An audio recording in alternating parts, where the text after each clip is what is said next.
maestro, sí, Francisco Burgoa, abogado, profesor de Derecho Constitucional de la Facultad de la UNAM, pues que me haya aceptado esta llamada. Maestro Burgoa, buenas tardes. Querido Joaquín, muy buenas tardes. Siempre un gusto conversar contigo. A ver, el presidente siguió lo que dice la Constitución, ¿no?, para designar a Lenia Batres.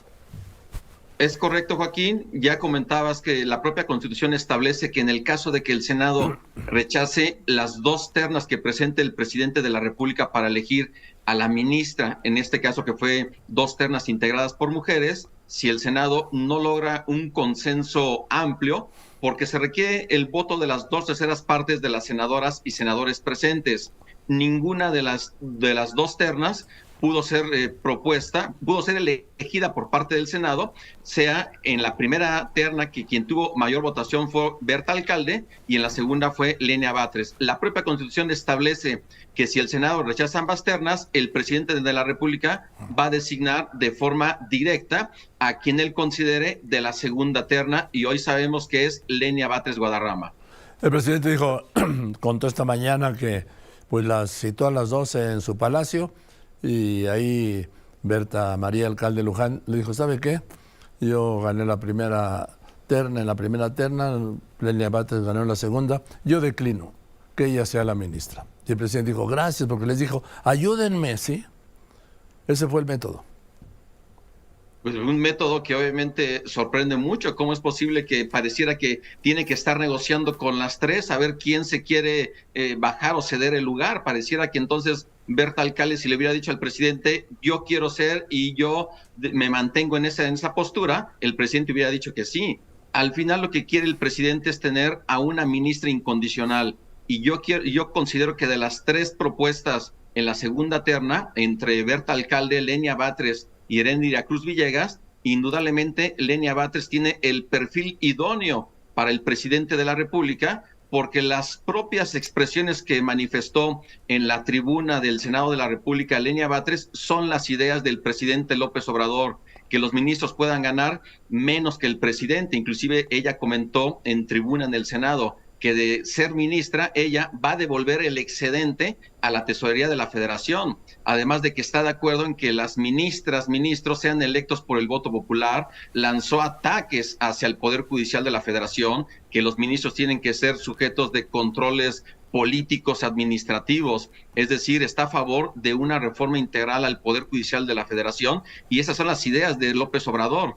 Aquí lo curioso es que dentro de estos comentarios que el presidente de la República hoy manifestó en su conferencia matutina, hacía referencia precisamente de que ellas las tres mujeres propuestas en la segunda terna, garantizan una imparcialidad, que él no va a pedirles nada, que voten por consigna, que ellas son mujeres íntegras, pero sabemos que eso no va a ser. Lenia Batres es el perfil radical que tenía esta segunda terna y le va a garantizar al presidente no una abogada que tenga una toga y defienda la Constitución, pero sí a una servidora de la nación con un chaleco guinda que defienda el proyecto político del presidente. Esa es la verdad. Ahora, se mantiene para la mayoría calificada, pues ahora sí que hay un bloque de contención en el Pleno, de que son los 8 ministros, las 3 ministras del presidente están ahí, pero en diciembre del año que viene se elige un cuarto ministro, o ministra, vamos. Entonces, obviamente va a ser de la línea de ser Claudia Sheinbaum, como hoy todo indica la presidenta, sería de la línea de Morena y del presidente López Obrador. Con ese cuarto ministro, el régimen pues garantiza el bloqueo a cualquier, por ejemplo, acción de inconstitucionalidad.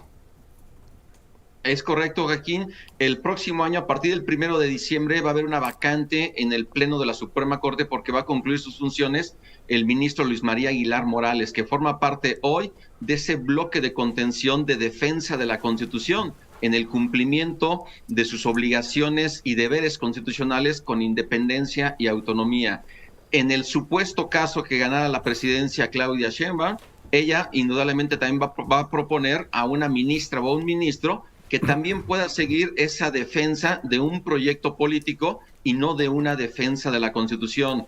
Porque con la llegada hoy de Lenia Batres, indudablemente sus argumentos van a ser más de tipo político que de tipo jurídico. y nosotros necesitamos tener un fortalecimiento en el seno del máximo Tribunal Constitucional y no que sea ya un tema partidista. Si el próximo año llega también bajo una lógica de un similar, de que se propongan 3 personas en la primera o en la eventual segunda terna con perfiles netamente morenistas, indudablemente vamos a tener ya 4, y con 4, como bien comentas, Joaquín, va a poder y va a implicar que las acciones de inconstitucionalidad no se alcancen los 8 votos que se requieren para declarar su invalidez. Pero pues no solamente es el caso solamente de una, sino durante el sexenio próximo de la siguiente persona que asuma la presidencia van a tener 4 ministras o ministros que proponga, empezando con el del próximo año, del 1 de diciembre de 2024.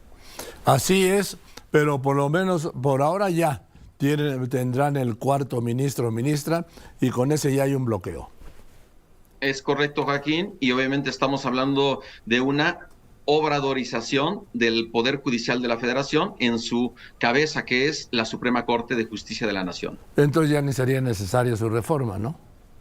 Ya no sería necesario, pero yo considero que si llegan a tener la mayoría calificada Morena junto con el PT y el Partido Verde, no solamente van a apostar por reformar el método de elección de los ministros, magistrados y jueces que quieren que se lleve a cabo por el voto popular directo, sino serían algo más, y eso es cambiar la Constitución, Joaquín. Eso es lo que realmente está en juego, porque nada les impediría poder sustituir la Constitución vigente que hoy tenemos de 1917 para tener ya la Constitución de la Cuarta Transformación. Es una idea que poco a poco han ido comentando, inclusive Gerardo Fernández Noroña. Así que la ciudadanía va a tener su decisión si otorga un voto extremadamente mayoritario hacia Morena y sus aliados en ambas cámaras del Congreso o no.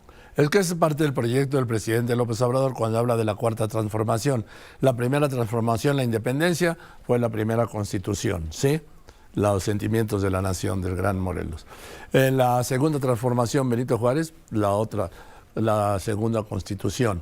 La democracia con el presidente Madero, la Constitución del 17, la tercera transformación, tercera Constitución.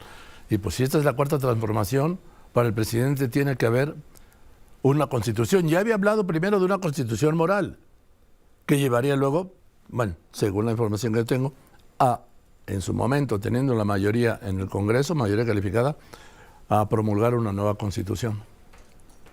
Es correcto, Joaquín, porque el propio presidente López Obrador lo llegó a manifestar en distintas ocasiones, que él apostaba por que se pudiera sustituir la Constitución, pero como no tenía los votos ni los consensos para lograr una eventual incorporación de un artículo transitorio en la Constitución vigente con el propósito de que se convoque a un Congreso Constituyente, entonces ya no quiso perder el tiempo y solamente impulsar las reformas que conocemos, que pues muchas de ellas indudablemente él las propuso, como el hecho de que se incorpore estas becas para adultos mayores, para jóvenes, es decir, programas sociales dentro de la propia Constitución que son indudablemente derechos humanos, que son plausibles, indudablemente son muy positivos, pero de ahí a pretender sustituir la Constitución actual por una nueva, yo considero que eso no tenemos que llegar a ese paso. La Constitución actual obviamente no es perfecta como las instituciones, son perfectibles, pero de ahí a pretender reformar o simplemente sustituir la Constitución y además con las ideas radicales que tiene la llamada Cuarta Transformación, de ninguna manera creo que sea saludable para nuestra democracia constitucional. Y esto solo se puede contener o evitar si Morena y Rémora, o aliados, no construyen la mayoría calificada. Esto se define el 2 de junio. Así es, Joaquín, porque para poder reformar la Constitución se requiere el voto de una mayoría calificada en ambas cámaras del Congreso, es decir, 2/3 partes, más el voto de la mayoría de las legislaturas de las entidades federativas, que ahí sabemos que Morena ya las controla la mayoría de los congresos locales. De ahí que para Morena es importante tener esta mayoría calificada en ambas cámaras del Congreso. Por sí solo, el partido político Morena no puede tener la mayoría calificada, se le impide la Constitución, pero sí puede construir acuerdos políticos con el PT y con el Partido Verde para alcanzar esta mayoría calificada. De ahí que realmente es fundamental el voto de la ciudadanía para que la oposición, PA, PRI y PRD, puedan tener los suficientes votos que impidan construir una mayoría calificada y por lo tanto de ninguna manera contemplar la posibilidad de que se incorpore un artículo transitorio en la Constitución y que se convoque un Congreso Constituyente para sustituir esta Constitución. Eso es parte de lo mucho que está en juego el próximo año y obviamente estamos hablando de la defensa de nuestra Constitución, de nuestros derechos, libertades y de las instituciones. Por eso el presidente López Obrador está llamando, estoy hablando con el maestro Francisco Burgoa, por eso el presidente López Obrador llama reiteradamente a votar a favor de Morena en los congresos, en el Congreso pues de la Unión, Senado y Cámara de Diputados, para construir esa mayoría calificada que hoy no tiene.